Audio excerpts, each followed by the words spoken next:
Son of God, share my mind, and you don't die. This is the season 4, the episode 42 in the series How to Manifest Immortality. And the name of today's teaching is Should Healing Be Repeated? This question really answers itself. Healing cannot be repeated. If the patient is healed, what remains to heal him from? And if the healing is certain, as we have already said it is, what is there to repeat? For a teacher of God to remain concerned about the results of healing is to limit the healing. It is now the teacher of God himself whose mind needs to be healed.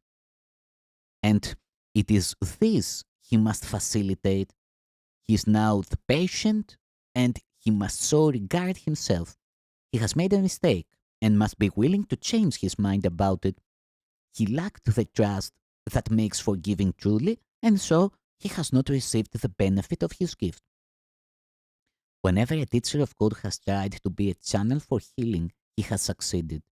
Should he be tempted to doubt this, he should not repeat his previous effort.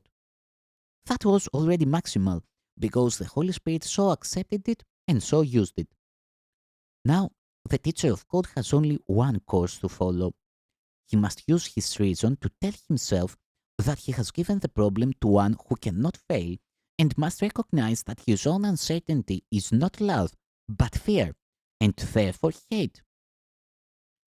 His position has thus become untenable, for he is offering hate to one to whom he offered love. This is impossible. Having offered love, only love can be received. It is in this that the teacher of God must trust. This is what is really meant by the statement that the one responsibility of the miracle worker is to accept the atonement for himself. The teacher of God is a miracle worker because he gives the gifts he has received, yet he must first accept them. He need do no more, nor is there more than he could do.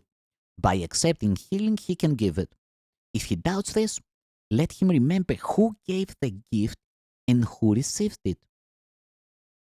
Thus is his doubt corrected. He thought the gifts of God could be withdrawn. That was a mistake, but hardly one to stay with. And so the teacher of God can only recognize it for what it is and let it be corrected for him. One of the most difficult temptations to recognize is that to doubt a healing because of the appearance of continuing symptoms is to mistake it is a mistake in the form of lack of trust. One of the most difficult temptations to recognize is that to doubt a healing because of the appearance of continuing symptoms is a mistake in the form of lack of trust. As such, it is an attack. Usually, it seems to be just the opposite. It does appear unreasonable at first to be told that continued concern is attacked. It has all the appearances of love, yet love without trust is impossible, and doubt and trust cannot coexist. And hate must be the opposite of love, regardless of the form it takes. Doubt is not the gift, and it is impossible to doubt its result. This is the certainty that gives God's teachers the power to be miracle workers, for they have put their trust in Him.